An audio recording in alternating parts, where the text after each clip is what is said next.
Hello guys, ಇವತ್ತು ಗೋರಿಕಾಯಿ ಮೊಳಕೆ ಕಾಳಿನ ಬಸ್ಸಾರನ್ನು ಹೇಗೆ ಮಾಡೋದು ಅಂತ ನಾವು ನೋಡ್ಕೊಂಡು ಬರೋಣ. ಗೋರಿಕಾಯಿ ಎಲ್ಲ ಮಾರ್ಕೆಟ್ಗಳಲ್ಲೂ ಸಿಗುತ್ತೆ. ಇದನ್ನು ಕ್ಲಸ್ಟರ್ ಬೀನ್ಸ್ ಅಂತ ಕೂಡ ಕರೀತಾರೆ. ಇದು ತಿನ್ನೋಕ್ಕೆ ಸ್ವಲ್ಪ ಸಿಹಿ ಮತ್ತು ಕಹಿ ಮಿಶ್ರಣ ಇರುವಂಥ ಗೋರಿಕಾಯಿಂದ ಸಾಂಬಾರು, ಪಲ್ಯ, ಸಾಗು ಹೀಗೆ ತಯಾರು ಮಾಡ್ಬೋದು. ಮಧುಮೇಹಿಗಳಿಗೂ ಕೂಡ ತುಂಬ ಒಳ್ಳೆಯದು. ಹಾಗೆ ಇದರಲ್ಲಿ ಹೇರಳವಾದ ನಾರಿನಾಂಶ ಇದೆ. ಹಾಗಾಗಿ ಮೂಳೆಗಳಿಗೂ ಕೂಡ ತುಂಬಾ ಒಳ್ಳೆಯದು. ಪ್ರೋಟೀನು, ಕ್ಯಾಲ್ಸಿಯಮ್ಮು, ಫಾಸ್ಫರಸ್ ಅಂಶ ಸಕಾರಾತ್ಮಕ ಪ್ರಮಾಣದಲ್ಲಿ ಇರೋದರಿಂದ ಇದು ಮೂಳೆಗಳನ್ನು ಬಲಪಡಿಸುತ್ತೆ.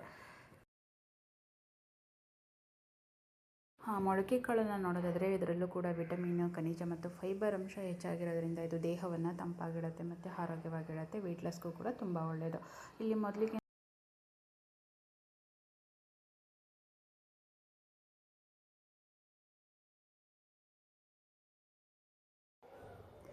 ಅಷ್ಟರಲ್ಲಿ ನಾವು ಮಸಾಲೆನ ರುಬ್ಕೊಂಡು ಬರೋಣ.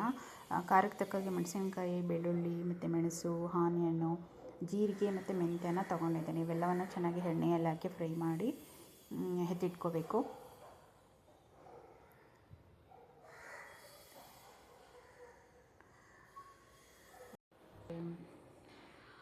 ಮಿಕ್ಸ್ ಆಯಿತು.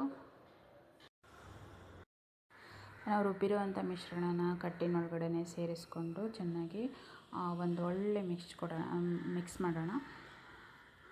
ಆನಂತರ ಇದಕ್ಕೆ ನಾವು ಒಗ್ಗರಣೆನ ಹಾಕೋಬೇಕಾಗತ್ತೆ.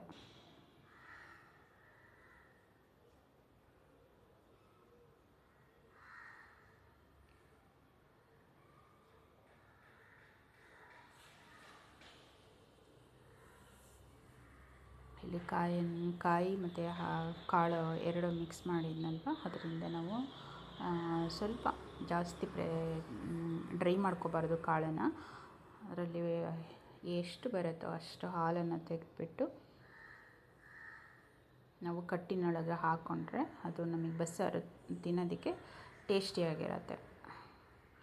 ಅದಕ್ಕೋಸ್ಕರ ಕಾಯಿ ಹಾಲನ್ನು ಹಾಕ್ಕೋತಾರೆ.